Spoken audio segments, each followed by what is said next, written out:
You've heard of plenty of scams, from texting, emails, phone scams, but what about the ones that come knocking right at your door? Our 11 Investigates team found a man who's been accused of taking thousands of dollars from elderly people for nearly 17 years. Investigative reporter Kaylee Maritet is here tonight to tell us how this first came about.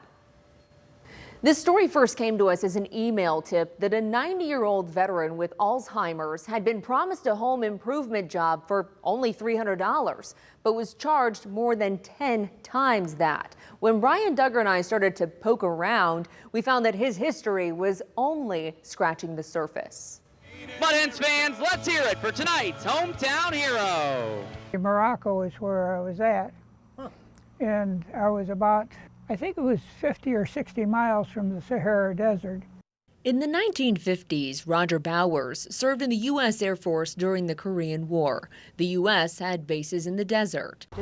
But life is a little more simple nowadays. My dad is going to be 91 in a few weeks. He does have Alzheimer's. Oh, look what I got. Despite approaching 100 years Look at him old, come, he huh? still takes care of his home. Don't fight, girls.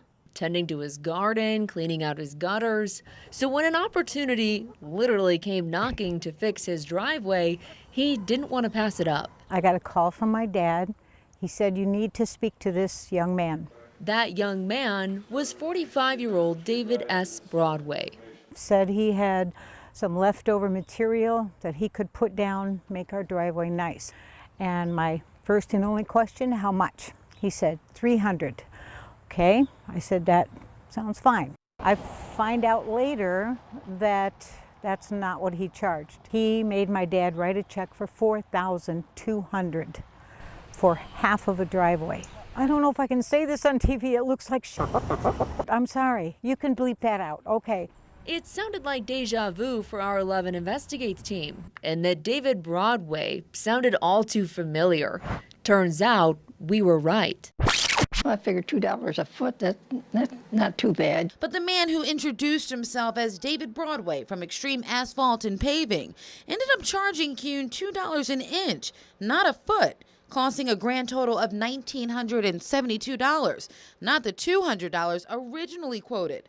That's a WTOL 11 story from 2007, when Broadway was accused of something almost identical to Roger's story. He was very clear, he said $300. So we did some digging, finding that a year prior, in 2006, Broadway was charged with theft from an elderly person, a fourth-degree felony. He pleaded no contest. The crimes didn't stop in Ohio, though. 5 years later in Lebanon, Pennsylvania, Broadway's name was on criminal complaints with, again, more similar stories. He altered a check for a roofing job from $44 to $4,400 and cashed a check from another elderly victim for more than $2,400. He ended up going to prison for those scams. Now fast forward again to 2019 and back to Ohio. He was accused of ripping off a 101-year-old, promising her a price of $144 for tree trimming, then writing a check for $1,400 after the woman already signed it. We thought, there's no way this is the same person going door to door selling the same story. On the Pennsylvania criminal complaint we got, we found Broadway's Ohio driver's license number. And wouldn't you know, it matches the one listed on the back of Roger's cashed $4,200 check. This is what really burns my biscuit, is when an actual human being has no problem scamming a person face to face. He had no problem giving my dad that invoice and taking his check.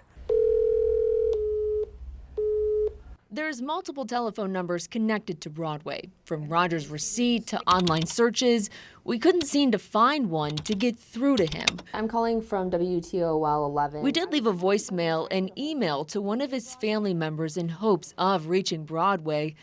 No luck, though. Now this hometown hero... One more time, Mud Hens fans, let's hear it for Roger Bowers. ...is left with a new battle. I just want my dad's money returned. We're not rich. David Broadway shouldn't be able to go door to door right now because his driver's license is suspended. He was charged for drunk driving last month. We also wanted to find out if potential door-to-door scams are a popular thing. Turns out they are. Door-to-door scams have been around for decades. For Lane Muntz with the Better Business Bureau, there are no signs they'll be going away anytime soon. He said if someone does come to your door trying to sell you something, ask yourself 2 questions. Do I really need or want this thing? Then if they are legit, is this the way I should be buying it? And it is emotional to have somebody at your front door putting a little pressure on you to make a purchase or make a donation. Again, they could be legitimate, but if they're a scammer, they're going to use even high pressure sales. So if you're starting to think emotionally and you're starting to feel like there's some reason why you have to make this purchase now, that's kind of a red flag and you should pay attention to that. Try to get yourself thinking rationally. Muntz said it's not just older people that get targeted by home improvement scams. It's also young people that might have just bought their first home. Then people come and offer to do things like a new driveway, and they'll either do half the job or none at all, leaving you out thousands. In studio, Kaylee Marentet, WTOL 11.